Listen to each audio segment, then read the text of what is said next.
এই সংসারে যে ব্যক্তিই হোক না কেন, প্রত্যেক ব্যক্তির জীবনে সমস্যা অবশ্যই আসে।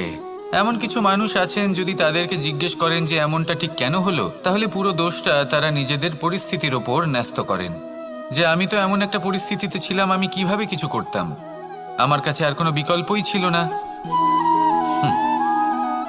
চলুন কথা বলা যাক মহাভারত নিয়ে। ভীষ্ম পিতামহ, ওনাকে জিজ্ঞেস করা হলো আপনি এরকম প্রতিজ্ঞা কেন করলেন। উনি বললেন যে আমি পরিস্থিতির অধীন হয়ে পড়েছিলাম, সেই জন্য। এই প্রশ্নটাই যখন অর্জুনকে করা হলো, তখন অন্য একটি দিক প্রস্ফুটিত হলো। অর্জুন নিজের পরিস্থিতির কারণে জীবনে কখনোই বাধা পড়েননি। তিনি সিদ্ধান্ত নিয়েছিলেন সংঘর্ষ করার, সংসারের নিয়মের বিরুদ্ধাচারণ করার। এই সংসারে আপনি যা কিছুই হয়ে উঠতে পারেন, তার সমগ্র শ্রেয় শুধুমাত্র আপনার পরিস্থিতির ওপর চাপিয়ে দেওয়া যায় না। সেটা নির্বাচনের উপর নির্ভরশীল, যে সেই পরিস্থিতিতে আপনি কি নির্বাচন করেছেন। যদি সেই মুহূর্তে ভীষ্ম পিতামহ স্থিরতার সিদ্ধান্ত নিতেন, বিশ্লেষণ করার সিদ্ধান্ত নিতেন যে কি উচিত কি অনুচিত, কারা ধর্মের পক্ষে কারা ধর্মের বিপক্ষে, যদি শুধুমাত্র অস্ত্র হাতে ধৃতরাষ্ট্র এবং দুর্যোধনের বিরোধিতা করতেন, যদি শুধু এটুকু করতেন, তাহলে মহাভারতের মতো মহাযুদ্ধ কখনোই হতো না।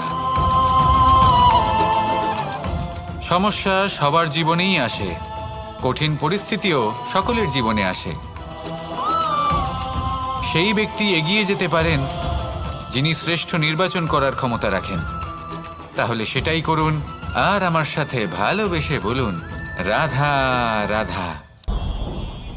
রাধা কখনো কখনো আমার জন্য বড়ই সুগন্ধি আতর নিয়ে আসে, পারিজাত ফুলের মালা নিয়ে আসে আমার প্রসাধন করবে বলে, এবং আমার সব থেকে বেশি প্রিয় মাখন নিজে হাতে বানিয়ে আনে আমাকে নিজে হাতে খাইয়ে দেবে বলে, সবকিছু আমাকে প্রসন্ন করবে বলে। কিন্তু আপনি কখনো ভেবেছেন যে এই আতর কিভাবে বানানো হয়? সহস্র ফুলের পাপড়ি একসাথে পিষে নিতে হয়, তারপরে তার থেকে যে রস নিঃসৃত হয়, সেই রস দ্বারাই আতর তৈরি হয়। অনেক সংখ্যক ফুলকে অসীম যন্ত্রণা ভোগ করতে হয়, তবে তারা আমার প্রসাধন সামগ্রী হয়ে উঠতে পারে। দুধ থেকে মাখন তৈরি করার জন্য কতটা পরিমাণ মন্থন সহ্য করতে হয় সেটা আপনি জানেন। ঠিক সেই রকমই হলো আমাদের জীবনও। বিপদও আসে, কঠিন পরিস্থিতিও আসে, এর সম্মুখীন হতে শিখুন। মনে রাখবেন, আপনি হলেন সেই দুধ যাকে মন্থন সহ্য করতে হবে মাখন হয়ে ওঠার জন্য। মনে রাখবেন, আপনি হলেন সেই ফুলের মতন যাদের পিষ্ট হতে হবে সুগন্ধি আতর হয়ে ওঠার জন্য, যাকে এই সংসার পছন্দ করে। কখনো কখনো জীবনে আপনার সাথে খারাপ শুধুমাত্র এই কারণে ঘটে যাতে আপনার শ্রেষ্ঠ রূপ এই সংসারের সামনে আসতে পারে। শুধুমাত্র কঠিন পরিস্থিতি এবং বিপদকে একটা সুযোগ হিসেবে দেখার চেষ্টা করুন।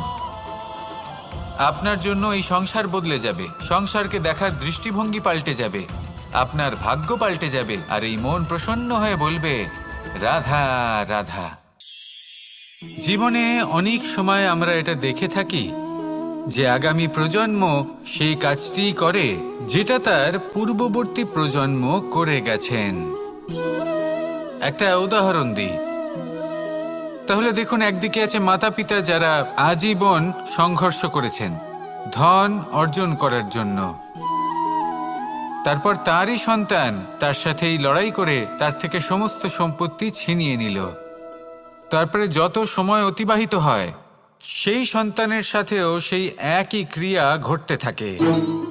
তার সন্তান তার সমস্ত সম্পত্তি ছিনিয়ে নেয়। তাহলে এমন কি সঞ্চয় করবেন যা পরবর্তী প্রজন্মকে দিয়ে যেতে পারেন, সেই বিষয়ে ভাবুন। ভেবে দেখুন, এই যে ধন সঞ্চয় আপনি করছেন, এর আসলে লাভ কি?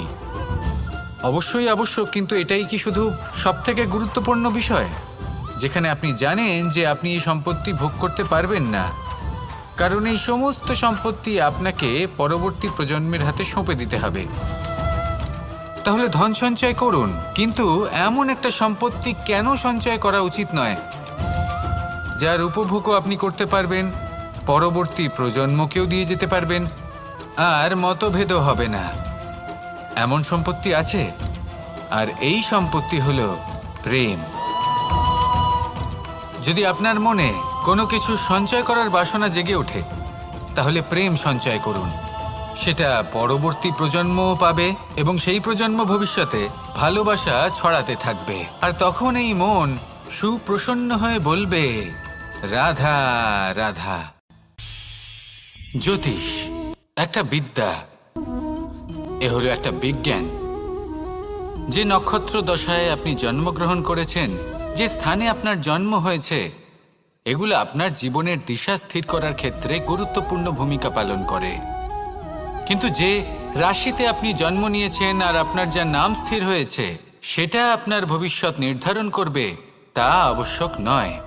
রা দিয়ে রাম এবং রা দিয়ে রাবণ, এই দুজনের রাশি সমান ছিল, কিন্তু একজন নিজের শক্তির দুর্ব্যবহার করলেন। স্বর্ণ লঙ্কার অধিপতি রাবণ, চতুর্দিকে বিজয়ী হওয়া সেই ব্যক্তি নিজের পতনের সম্মুখীন হলেন। শ্রীরাম রাবণকে বধ করলেন। শ্রীরাম, যিনি নিজের কর্ম দ্বারা, নিজের পরিশ্রম দ্বারা ঈশ্বর উপাধি লাভ করেছিলেন, 14 বছরের বনবাস ভোগ করলেন, আর যখন বিপদে পড়লেন তখনও নিজের রাজ্যের সাহায্য নিলেন না। বনের মধ্যে নিজে বানর এবং ভাল্লুকদের নিয়ে একটি সেনাবাহিনী গড়ে তুললেন এবং রাবণকে তার কুকর্মের শাস্তি দিলেন।